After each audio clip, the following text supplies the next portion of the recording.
First off, let me point out that we political scientists, sociologists, economists cannot do what they do without reading and understanding what the historians do.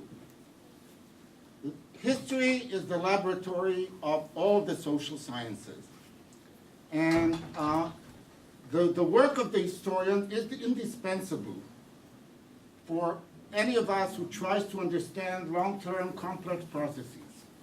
What was it that political decision makers wanted to accomplish at a given point in time?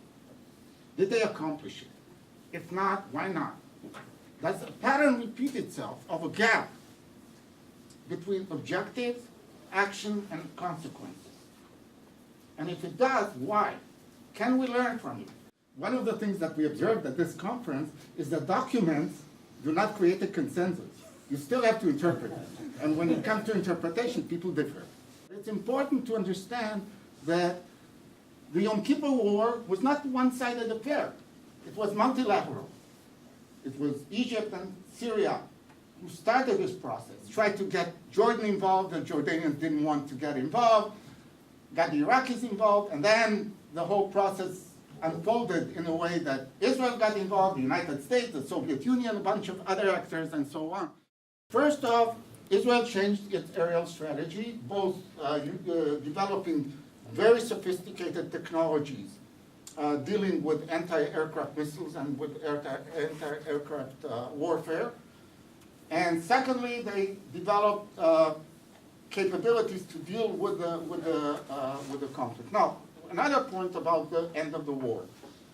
The reason Israel won the war, there's no question about it. And in fact, it was the last victory of Israel in any of the wars because it didn't win, judging by the relationship between objectives and outcomes, any of the subsequent war in Lebanon. And I contend that it also didn't accomplish its major political objective in the 2008-2009 Gaza confrontation, which was to destroy Hamas' hold in Gaza. So essentially, Israel has not won since 1973 any of the war, and given the starting point of the 1973 war, in many respects, I tend to agree that it was as significant a victory as the 1967 war, or perhaps even more so. So one of the things that Israel has done is try to basically learn from what it considered to be a defeat, despite the fact that it wasn't defeated, but the trauma, the psychological and political and even doctrinal trauma of the war led it to engage in a very elaborate effort to overcome the problem that it confronted during the war. Coming back to the question of whether 1973 war is avoidable and the lessons that we can draw from it, is that it was completely avoidable. It was completely avoidable precisely because after the war, we were willing to give up exactly that which we refused to give up before the war. The first thing that we didn't learn from the 1973 war was the fact that what brought about both the intelligence failure, the inability to provide an early warning, and the strategic failure, which I just discussed, was the fact that the security community, the IDF, and the military intelligence in particular, had and continued to capture a dominant position in the policy-making process of Israel. Can we learn from history? Well, I think we can. I think we need to debate it. I mean, I don't think that there is a single lesson that can be learned from history, but we can learn from it.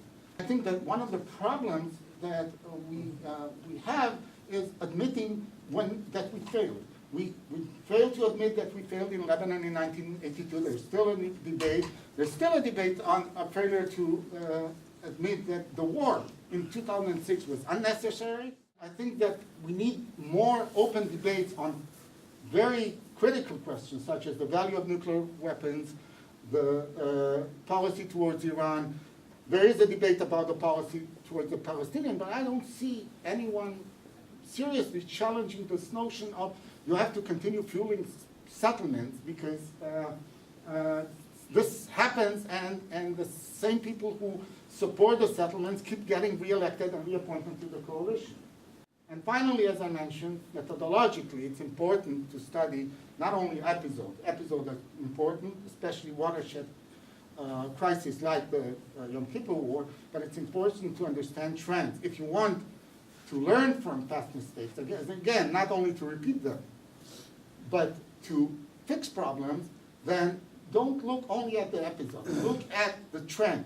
And if you see this trend repeated, this over my dead body syndrome, or elements of that kind of dominant structure, of the dominant influence of the security community on foreign policy, ask yourself, how well did we do with this stuff?